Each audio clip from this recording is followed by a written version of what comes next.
All right. Hi, I'm Mike Skrypnek, CEO and founder of Grow, Get, Give Coaching. And I've started this video interview series to ask the simple question: how do you live a Grow, Get, Give life? In the roughly 20 minutes that we're going to do this, you're going to hear some important secrets, tips, tricks shared by successful entrepreneur business owners. And today's guest is Travis Forman. Travis, thank you for accepting this invitation to share your story with other business owners. No problem, my pleasure. As a senior vice president with Harbourfront, Travis wears two hats. Not only does Travis run a successful wealth management practice, Strategic Wealth Counsel, but he's also instrumental in architecting and managing the Rockridge private debt and real estate pool, as well as Forsyth private real estate equity or real estate portfolios for Willoughby, as well as I think Travis just launched a new one. So maybe Travis, you could share a little bit with us what you're up to. Well, basically, the whole philosophy behind the funds that we're launching are to get into more prudent, probable, and predictable results. And really, that's following, pension style investing, which is a lot of P's, I understand, but it is the truth. We kind of unpacked the Canadian pension plan and said, which is actually regarded as one of the top 10 run pools of capital in the planet. And so we kind of looked under the hood there and started to unpack it a little bit and realized that they're largely not investing in public markets. In fact, they're below 30% globally, and they're in alternatives. Results are phenomenal, and they have it with reduced risk and increased results. I mean, the data's in. They've been doing it for 20 years. So we wanted to, of course, deliver that to our clients. I mean, how awesome would that be to get great results with reduced risk, but it didn't exist in a retail level, so we had to make it. These are investments that don't trade on the public markets that we're traditionally used to. So the three major asset classes there are private debt, being the Rockridge private debt pool, private real estate, being the Forsyth private real estate portfolios, which is my other fund, which focuses on multifamily and industrial properties. And then we're flirting with the idea of launching the largest private asset class, being private equity, the Laurier private equity pool. So that's been greenlit, so good things to come. So we can kind of complete the private offering and really mimic what the world's best pensions are doing and deliver prudent, probable, and predictable results. Yeah. Travis, when we first met, when I heard the type of, why you even do what you do, you're trying to get into it's almost you're democratizing access to the private equity markets, private debt markets, private real estate, where other people would have to, go at their own peril. Getting a diversified portfolio with no liquidity is almost impossible for the individual investor. So it's pretty cool what you're doing there as well. You do this wealth management and provide that service to families across Canada, British Columbia. Maybe you can tell me your geographic area. So yeah, good point there, Mike. So in addition to being portfolio manager of the funds we talked about, we have the wealth management practice, as you introduced earlier, Strategic Private Wealth Counsel, and that is household and business wealth management. And we service clients in BC, Alberta, and Ontario at this point. And really, working with Mike, as you know, we're trying to. We know we have the secret sauce, if you will, not to be with a bad analogy, with the alternative funds. I mean, the data's in, it works. We can improve Canadian lives.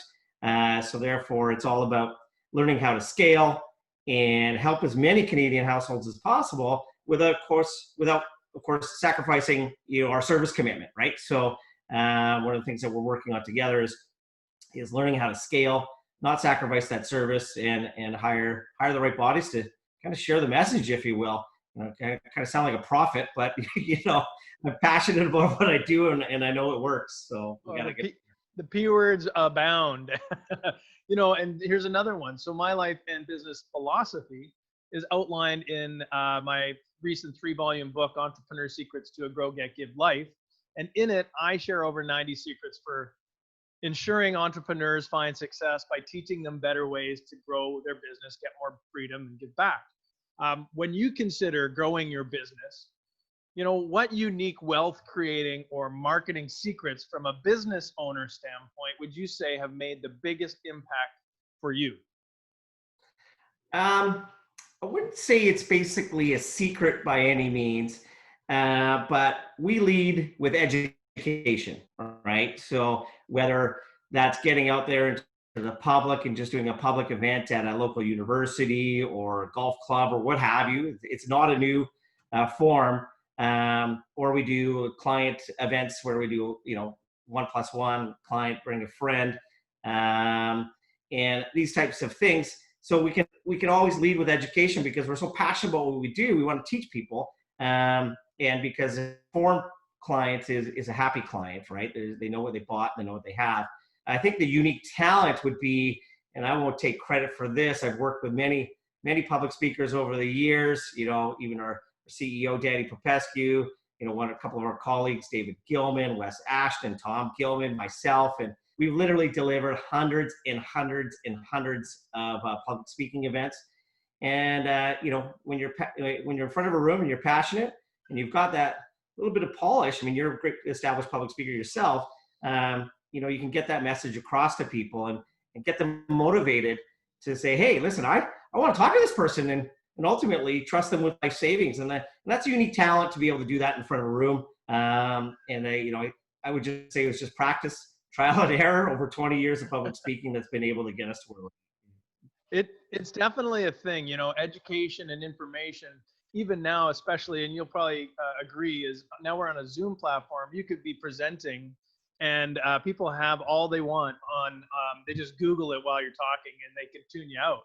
But if you're a good storyteller and a good speaker, as Warren Buffett was talking to some university class in Columbia University years ago, and he basically offered them, to invest 10% of their future earnings, and he'd give them $100,000.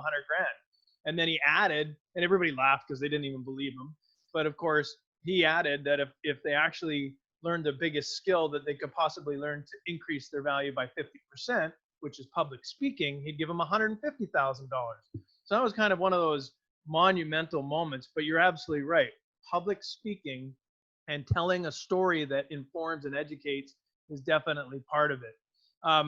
Is there anything you'd like to share about that moment where a person is just sitting in the audience and they get it? I mean, hey, there's always a couple of head nodders too that are falling asleep and not that interested.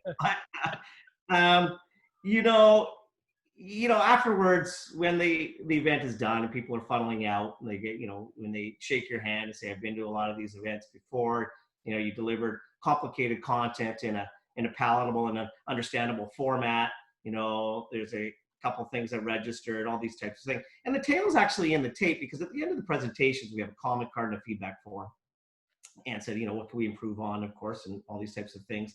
And we always rank quite high. So the content is, is relevant and current, but also the request for meetings, I guess, is, tells you the story.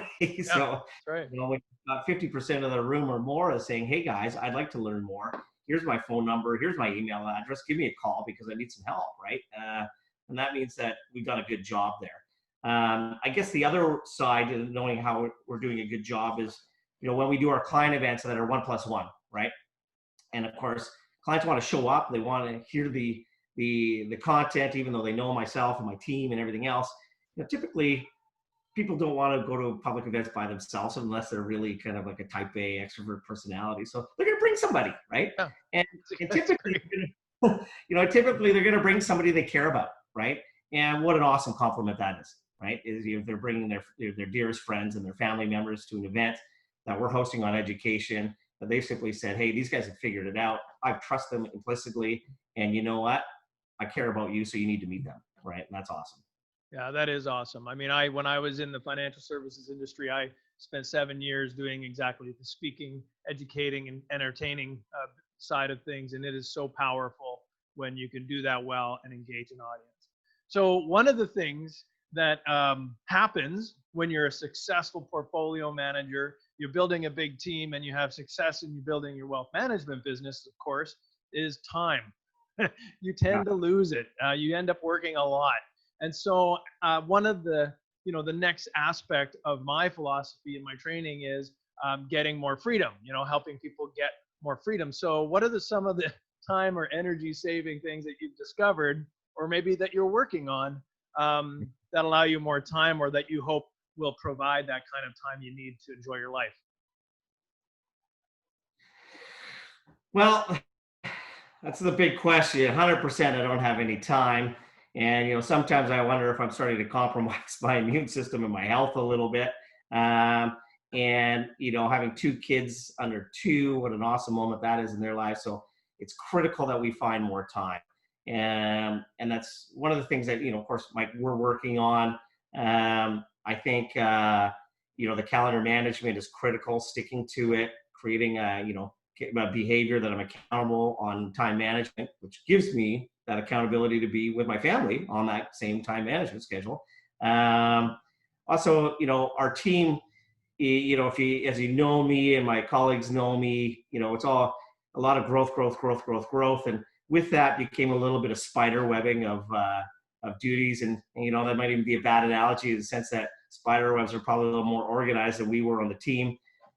So creating kind of identifiable roles, linear roles that actually made people more productive, ultimately happier because they feel like they're accomplishing more in the day, and servicing more clients and closing the circle on outstanding tasks, so they have a sense of accomplishment there.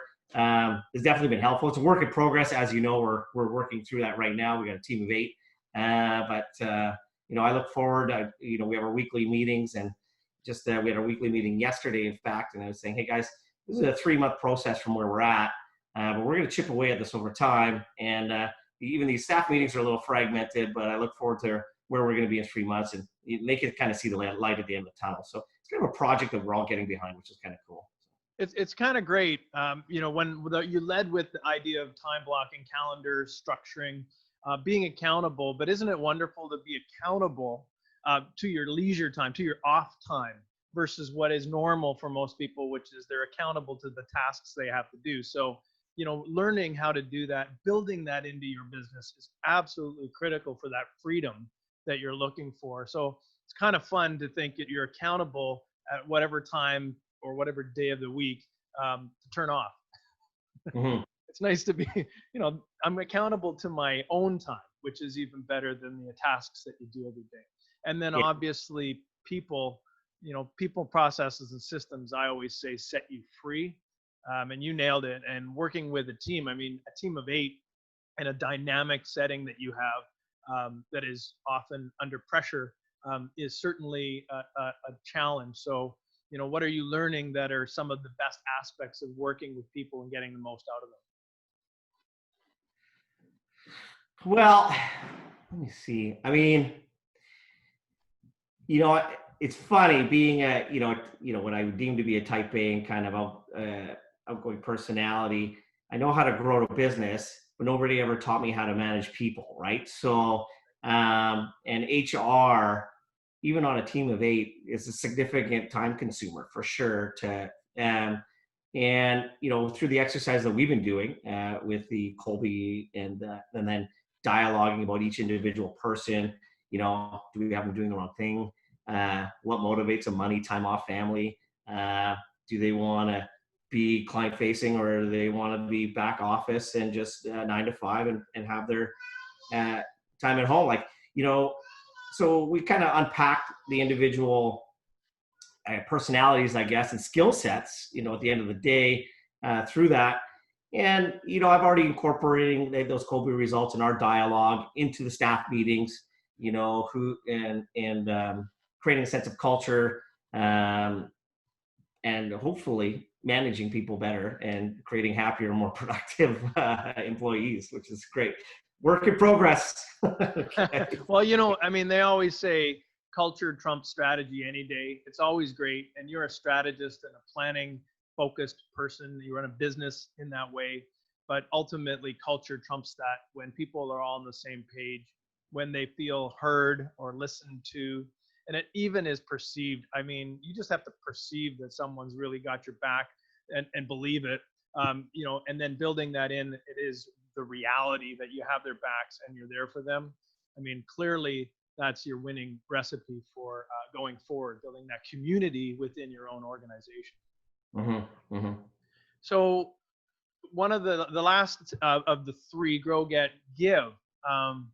You know, most of the people that I work with, in fact, all have some sense that they have a desire or a kind of a drive to create a bigger impact than just in their own worlds, in their own lives. But I also talk about how we need to be better for ourselves and our families, as well as our communities, before we can actually really consider having the impact philanthropically that we hope. What is it for you? I mean, what goes for you that's deeper?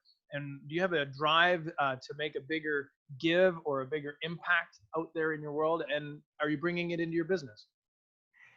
Um, yeah, I think so. I'm not sure if I've ever written it down or kind of targeted it that way, but if I circle back to what we're doing, or okay, so here, let's go this. Like Elon Musk says, don't do anything unless you can disrupt the whole market.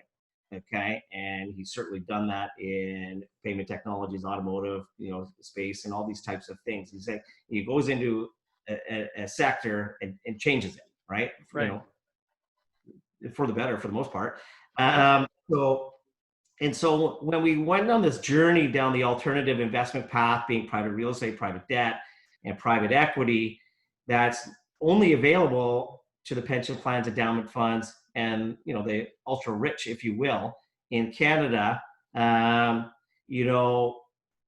Making that available and structuring it and architecting it in a way that's available to a retail client and not a pension plan with a buying power of $100 million at a time. I'm very, very proud of. So, philanthropically, I'm not sure if it kind of jives, but it does. We're so passionate. We're disrupting asset allocation and wealth management in Canada. What we're doing is taking pension style investments that aren't available to retail clients. We made them available to retail clients. The tail's in the tape, the data's in. You are better off allocating to, or a portion of, let's just say that, compliance purposes, Yeah, no a problem. portion of your long-term allocation to alternatives. Harvard, Yale, Stanford, Canada Pension Plan, you name it, the data is in. So we are doing, we're disrupting and we're improving Canadians' lives, and we want to help more people. And that's ultimately why we reached out to you, Mike, in order to create systems in order to be able to do that and do it at a very high level without sacrificing client experience and making sure everybody's happy and that works for me too. And so everyone's fulfilling. What I always hear with you, Travis, is how important it is that what you do is you offer the people on your team an opportunity for their own growth, for their own successes, that you really find that it's, you have this drive to have this sense of accomplishment, and you have this passion for getting, I say the democratization of private holdings into the hands of the average Canadian, if you will. So I think that's a great piece, and we are always working on the fact that we need to be uncorrelated or non-correlated assets in a portfolio for diversification. And the average person going out to try to capture these things has such peril and has such risk one by one, because they don't understand the nuances of private equity or debt, and they don't know how to get quality products. So I think what you're doing in that space is really helpful in broadening the diversification that people can get in their portfolios. And ultimately, you're helping people live better lives because they have a little more confidence in that they're well covered. But 100%. I'll just add to that. It's like, the clients are better off. The advisors that are working with the clients are better off. They have a great career in life, so their families are better. And ultimately, me being the business owner, certainly I'm better off. But I just feel good because we're sharing this message, and so many people are benefiting. It's actually pretty exciting. Pretty proud of it. So it's awesome. Well, I'm glad I'm part of it. I love to see what you're doing. Love to see how it's going to grow. I love to see how you're going to get the freedom you need and deserve as an owner of a business. Travis, if people are here kind of trying to understand where to reach you or how to find you, where are they going to find you if they want to talk about the private equity markets or simply have a discussion with a quality wealth manager? Sorry, Mike, you cut out there for about 10 seconds. Quite all right. So where will people find you if they want to have discussion about the private portfolios that you run, or they want to talk with a quality wealth manager like your team? Okay, great. Well, I mean, again, ultimately be working with Willoughby Asset Management, which is a division of Harbourfront Wealth Management. You could go to the Harbourfront Wealth Management website, or of course the Willoughby Asset Management, and start to unpack the offerings a little bit there. But more importantly, I know the message better than everybody else, so I wouldn't respect myself as a business owner if we didn't trumpet on this platform. And so going to strategicprivatewealth.com would be your most direct route, to get access to myself and my team of CIMs and certified financial planners and so forth. Again, we got 3 CFPs, three CIMs, 1 CFA. We have a lot of horsepower. Our combined experience is over 90 years. We've made the mistakes. Okay, so so come find us at strategicprivatewealth.com. We're happy to open a dialogue and see how we can help. Yeah, mistakes become experience. Experience over time is just plain wisdom. So thanks very much, Travis, for sharing your wisdom with me and our listeners today. Good luck in your business. Good luck in getting your freedom and growing and serving Canadians. So thank you very much. Perfect. Thanks, Mike. It's been a lot of fun. And thanks for everything you're doing for us. Great. Oh, glad to do it. Glad to do it. I'm Mike Skrypnek, CEO and founder of Grow Get Give Coaching. If you want more information about how our coaching family members are growing their business, getting more freedom, and giving back, please reach out directly to me at info@mikeskrypnek.com. Find us and follow us on Facebook, LinkedIn, Instagram, and YouTube, or head to growgetgive.com for more information. Have an amazing day.